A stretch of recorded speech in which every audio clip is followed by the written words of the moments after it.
2기에 들어서 지금 2기죠. 대한 내전으로 표현해야 할 정도로 좌우의 이념 대립이 극심해졌습니다. 좌파가 주인공으로 등장한 6공화국은 과거의 어느 공화국보다 훨씬 오래 유지되고 있습니다. 그만큼 안정적인 체제라는 이야기고 또 좌파 이념의 헤게모니가 그만큼 강고하다는 그런 의미이기도 합니다. 주사파가 이 6공화국의 주인이자 정치적 승리자입니다. 이 승리자의 위상과 헤게모니를 깨뜨리지 못하면 우파의 정치적, 이념적 열세는 계속될 수밖에 없고 대한민국은 말 그대로 붕괴의 위기에 처하게 될 거라고 생각합니다. 우파의 현재 위상, 기분 나쁜 말씀이지만 솔직히 말씀드릴게요. 정치적인 패배자입니다. 항상 여론전에서 밀리고 지금도 대통령이 윤석열 대통령이 집권했는데도 사회적으로 여론적으로 상에서는 항상 우파가 열세에 몰려 있습니다. 이 상황을 극복하지 않으면 대한민국에 희망이 없습니다. 주사파는 대한민국의 헌정 질서 자체를 뒤집어 엎는 게 정치적 목표입니다. 흔히 레짐 체인지라고 이야기하죠.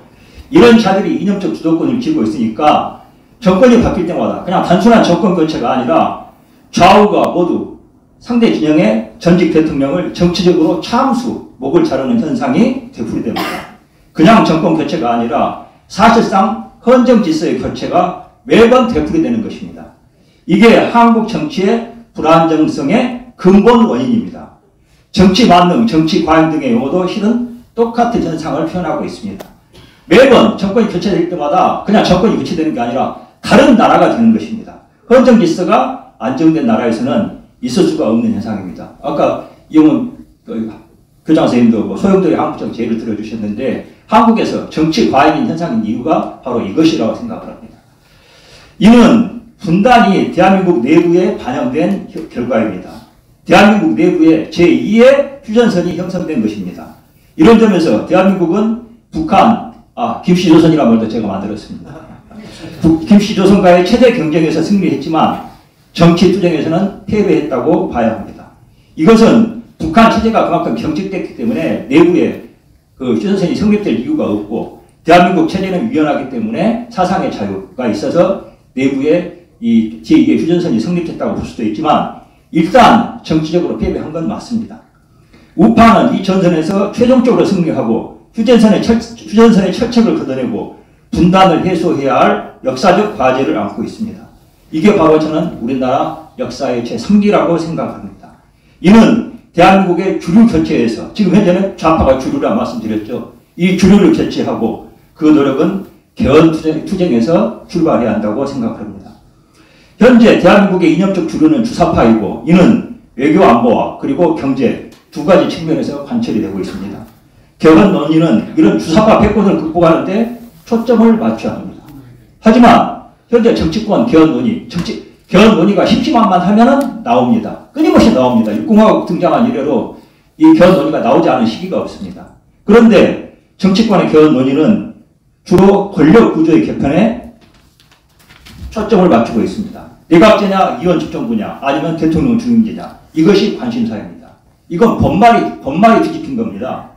대한민국이 어떤 방향으로 변화해야 하는가 하는 문제에 대해서 방향을 찾고 그 변화를 가장 잘 지원할 수 있는 권력 구조를 설계해야 맞습니다. 그러지 않습니까? 네. 대한민국을 어떻게 변화시켜야 할까 하는 데 대한 합의가 없는 상태에서 권력 구조 이야기만 하는 것은 정치인들의 권력 나눠먹기에 불과합니다. 87년 당시에는 개헌 그러면은 저도 당시에 좌파로서 개헌 이거 뛰어다녔습니다만은 당시에는 개헌 그러면 직선제 개헌을 의미했습니다. 개헌에 대한 찬반을 떠나서 모두 그렇게 이해했습니다. 국민적인 공감대가 높았다는 이야기입니다. 하지만 요즘은 개헌 이야기하는 사람이 10명이면 개헌안은 11개가 나온다고 그럽니다. 그만큼 개헌을 방향을 둘러싼 공감대가 없고 논란만 계속 확산되고 있다는 그런 이야기입니다. 국회의원들은 내각제 개헌을 선호하는 분위기입니다. 하지만 내각제 개헌은 한마디로 그냥 다 요약하면은 대통령 권력을 뺏어서 국회의원들에게 나눠주자는 이야기입니다. 근데 다 아시겠지만 국회의원에 대한 신뢰도는 대통령에 대한 신뢰도보다 훨씬 낮습니다. 그렇지 않나요? 네. 이렇게 국회의원에 대한 신뢰도가 낮은 상태에서 내각제 개헌 추진하는 것은 제가 단언하는데 정치적 자살로 귀결이 될 것입니다.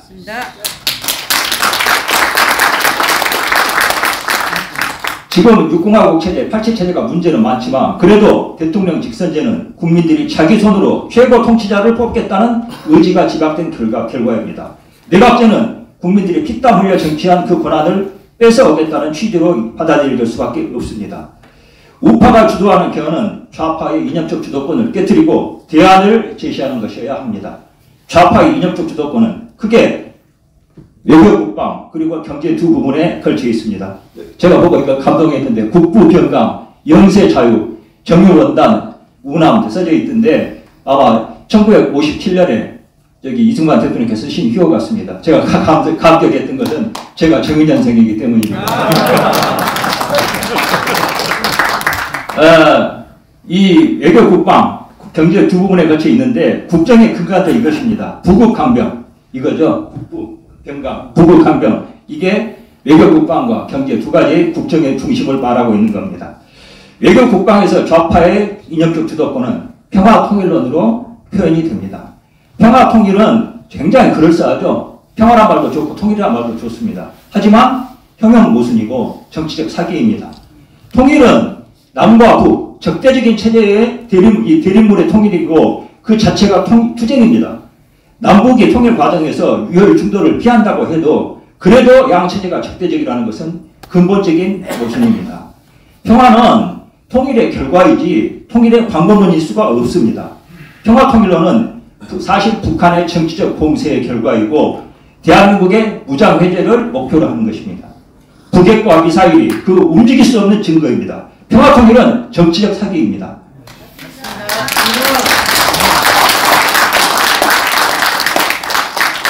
한반도 통일 논의는 북한이 주도해 왔습니다. 대한민국의 자체 통일론이 완전히 실종됐습니다.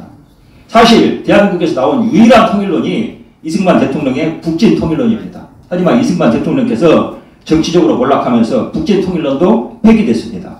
하지만 비록 표현은 달라져도 우리의 통일론의 본질은 북진 통일론이어야 한다고 생각을 합니다.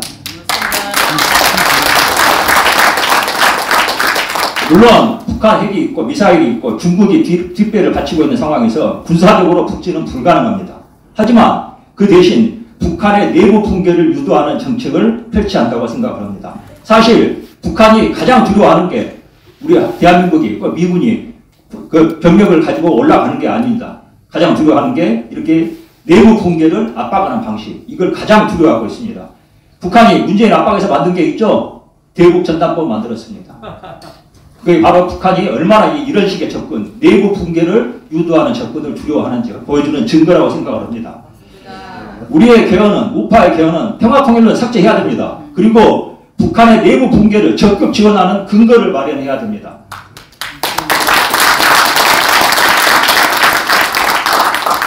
한미일 동맹을 강화하고 북한 이후 북한 내부 수습 방안을 정교하게 만들어야 됩니다. 그리고 통일 과정에서 중국의 개입을 차단하는 방법을 미국, 일본 등 우방과 함께 공유해야 합니다. 사실 통일 이야기하면 특히 젊은 분들, 우파 중에서도 젊은 분들은 통일 반대하는 여론이 강합니다. 한마디로 여러 가지 통일에 따른 비용 부담, 위험 리스크를 짊어지기 싫다는 거죠. 하지만 분단지 남아있는 상태에서는 결코 중국의 개입을 막을 수가 없습니다. 계속 이 북한 김씨조선 체제를 이용해가지고 한반도 운명에 레버리지로 개입하는 작용을 하게 되거든요. 이걸 근본적으로 개선하기 위해서는, 그런 악의 소지를 없애기 위해서는 통일밖에 방법이 없습니다. 경제 부분에 제가 이제 두 가지 부분 이야기를 했는데, 외교안보 부분에 있어서는 평화통일론 폐기해야 되고, 경제 부분의 개헌은 경제민주화론을 폐기해야 한다고 저는 생각합니다. 경제민주화는 그럴싸하게 민주화라는 말을 붙였지만 사실은 경제를 정치화하자는 겁니다. 규제 강화, 큰 정부, 그리고 작은 시장을 장담합니다. 시장 기능을 축소시켜서 자원 배분을 왜곡하고 공무원 천국을 만듭니다. 소득주도 성장, 최저임금 대폭 인상, 민노총의 난동 등이 모두 그 뿌리가 경제민주화가 있습니다. 기업 투자를 가로막아서 사회적 양극화를 초래했습니다. 지금 젊은이들이 고통받고 일자리 없어서 난리치는 거, 그 뿌리는 전부 경제민주화에 있습니다. 그리고 좌파들의 경제적 저수지, 좌파들이 먹고 사는 저수지를 제공해 준 게 경제민주화입니다. 경제민주화의 뿌리는 물론 제헌헌법 당시부터 존재했습니다. 자유민주주의 기본질서에 제동을 걸고 있는 당시 84조 경제질서의 원칙 조항입니다. 분등주의 이상을 반영한 것입니다. 여기에는 물론 긍정적인 내용도 있습니다. 경자유전의 원칙에 근거해서 농사 짓는 농민에게 주는 농지개혁은 대한민국을 만든 그런 효과를 낳았습니다. 하지만 자연자원의 국유화, 공공성을 띈 기업들에 대한 국영화 조항 등은 이후 두고두고 공짜 심리를 퍼뜨리는 원천이 됐고 자유민주주의 질서 내부에 자리 잡은 사회주의 요소였습니다. 이게 육공화국 출범하면서 김종인 씨에 의해서 경제민주화라는 그런 그럴싸한 워딩으로 바뀌게 된 것입니다. 한국의 현정사는 이런 좌우 대립에 변화하는 역관계를 반영하고 있습니다. 우리 시대의 과제는 이런 갈등을 전향적으로 해소해가지고 통일해서 종식시키는 것입니다. 그 결과가 바로 이 대한민국의 모순을 극복의 결과가 개헌과 헌정 질서의 재구성으로 반영되어야 한다고 생각을 합니다. 대한민국의 근현대사는 근대화를 실현하기 위한 투쟁의 역사였습니다. 개화파, 사실은 친일파죠. 친일파가 개화파입니다. 개화파를 탄압한 조선의 멸망 이후 조선 왕조의 폭격, 왕조 되살리자는 이런 세력은 사라졌습니다. 그리고 근대화는 누구도 거부할 수 없는 시대적 대세가 됐습니다. 문제는 근대화는 근대화인데 어떤 방향의 근대화냐 하는 걸 가지고 일제시대부터 식민지 시대부터 내부적으로 갈등이 커지기 시작했습니다. 바로 영미, 해양 세력의 자유민주주의, 자본주의적 근대화냐 아니면 중국과 러시아 등 대륙 세력의 중심의 방식의 사회주의 근대화냐 이걸 가지고 갈등이 시작되고 커졌던 겁니다. 식민지 시기에 내재한 이 갈등이 해방 후에 폭발하고 이게 6.25 전쟁으로 이어졌습니다.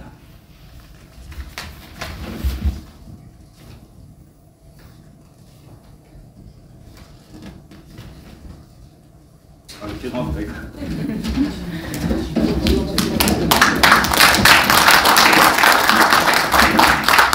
아까 김영삼 대기장님께서도 민족이라는 개념이 허구라고 말씀해 주셨는데 맞습니다. 민족이 아니라 실은 국민인 게 맞습니다. 국민국가의 개념을 좌파들이 이 민족의 개념, 종족, 이걸 가지고 우리 이승만 학당에서 지적하신 게 종족주의라는 부분에 비판을 해주셨는데 근대화는 민족국가가 아닌 국민국가의 건설을 통해서 정치적으로 완성이 됩니다. 하지만 한반도의 국민국가 건설은 현재 분단으로 인해서 가로막혀 있습니다. 이 분단을 외적으로 극복하는 것이 통일이고 내적으로 대한민국 내부에 형성되어 있는 전선을 극복하는 것이 경제민주화의 폐기라고 생각을 합니다. 우파가 개헌의 주도권을 쥐어야 합니다. 그리고 우리 이승만 학당이 정치학교인데 이 개헌투쟁 과정에서 우파 시민들이 진정한 정치투쟁의 전사로 훈련받게 될 것이라고 생각을 합니다. 이런 과정 자체가 진정한 정치학교 프로그램이라고 생각을 합니다. 저도 좌파 출신이라 이용을 하겠습니다. 헤겔의 정반합, 마르크스도 이용을 하죠. 대한민국 일기가 우파가 주도하는 정의 과정이었다면 이것을 반대하고 좌파가 주도권을 쥔 87체제가 반이라고 봅니다. 이걸 합하는 정반합의 변칙법적인 과정, 우파가 새로워져가지고 대한민국을 새롭게 만들고 통일을 완성시키고 세계사의 주류로 떠오르는 그 상기를 열어가는 것이 필요하고 그게 개헌으로 시작돼야 한다고 생각합니다. 감사합니다.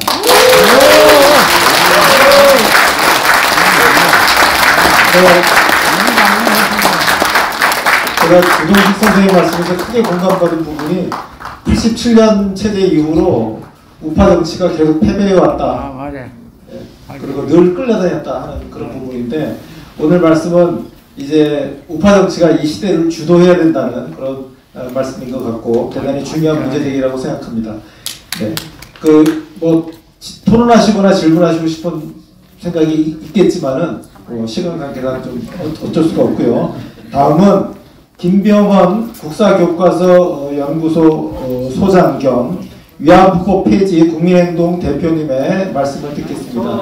최근에 어디 계시죠? 나오세요.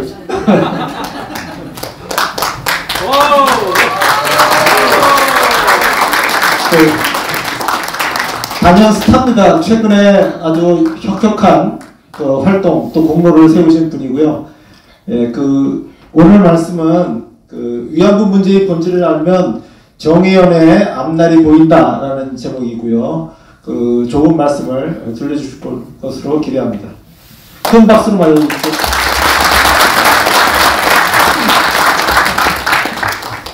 오늘도 낮에 경기도 안산시청에 있는 소녀 위안부상 철거 운동을 하고 왔습니다. 눈이 펄펄 내려서 우리가 안산에 온 것을 환영하는 것 같은 느낌이 들었습니다. 제가 2020년 3월달에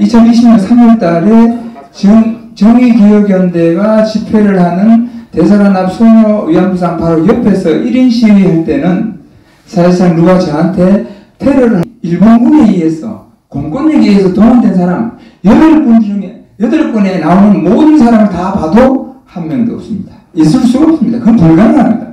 그래서 저는 정의연이 이거 사기치고 있구나 해서 정의연의 주장을 봤더니 강제동원, 일본군의 성노예, 일본군에 의한 전쟁범죄 피해자 하나도 맞지 않습니다.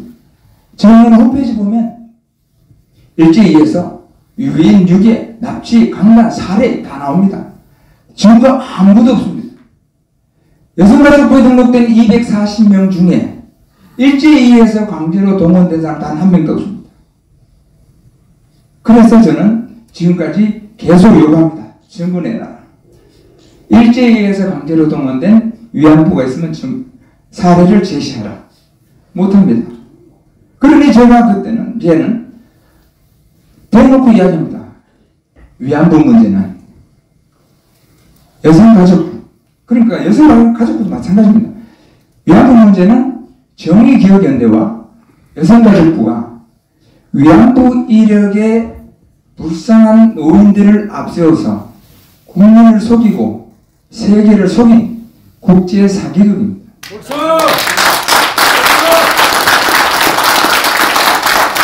그래서 제가 이걸 가지고 독일 가서도 이야기하고 일본 나고야에 가서도 이야기하고 동경에 가서도 이야기하고 그런데 정의기억연대에서 이 부분에 대해서 아무 소리 안 합니다.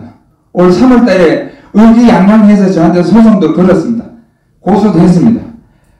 41가지를 고소한 건데 고소 내용에 보니까 뭐 위안부 사기문인데 근데 유석준 선생님 같이 매춘부라고 했다는 데 대해서는 그 고소 내용이 없습니다.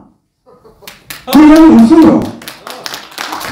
그리고 위안부 사기 그 다음에 이용수에 대해서도 제가 이야기하는데 아까 말씀드렸죠? 위안부 이력의 불쌍한 노인들을 앞세워서 하는데 대부분의 노인들은 그렇게 됐지만 이용수를 비롯한 몇몇 사람들은 같은 위안부 사기극의 공범입니다. 그래서 제가 계속 이 문제를 2020년도부터 지금까지 2020년 가을에는 위안부법 폐지 국민행동이라는 단체를 결성해서 이 일을 진행하는데 점점 분위기가 달라지고 있습니다. 제일 많이 달라진 곳이 어디냐? 인터넷 댓글입니다.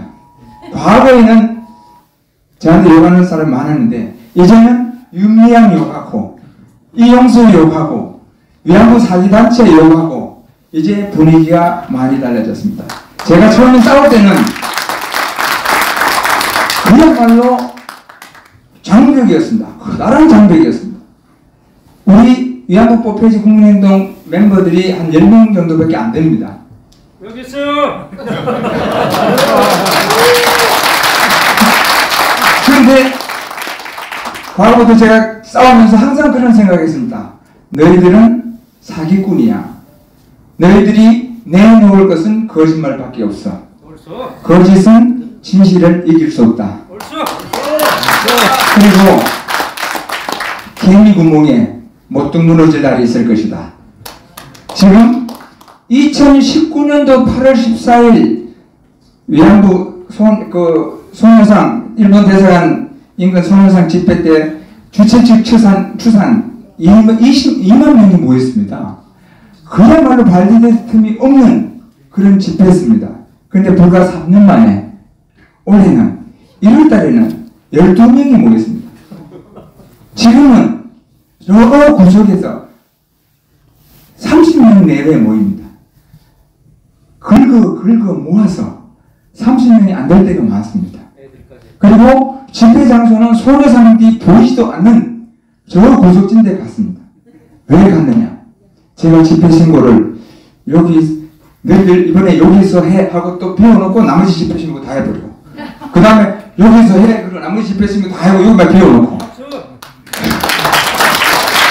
지금은 그 국세청 그 골목이 아주 좁은데 한 군데 비워놓고 우리 건너편에서 공격하고 있습니다.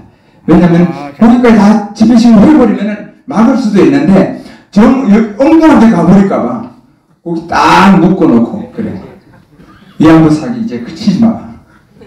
그래서 저희들은 지금 이제 공격의 수위가 점점 높아졌고 또 정의기억연대의 핵심 멤버들이 하나씩 둘씩 빠져나갑니다. 이제는 정의기억연대는 더 이상 활동하기가 어려울 겁니다. 위안부 문제의 본질은 가난입니다. 일본하고 상관없습니다. 가난입니다. 이 가난을 바꿔쳐서 일본군의 가해자를 일본군으로 한 것이 정의기억연대입니다. 이 정의기억연대는 이 땅에서 반드시 사라져야 합니다. 앞으로 제가 그렇게 하겠습니다. 고맙습니다.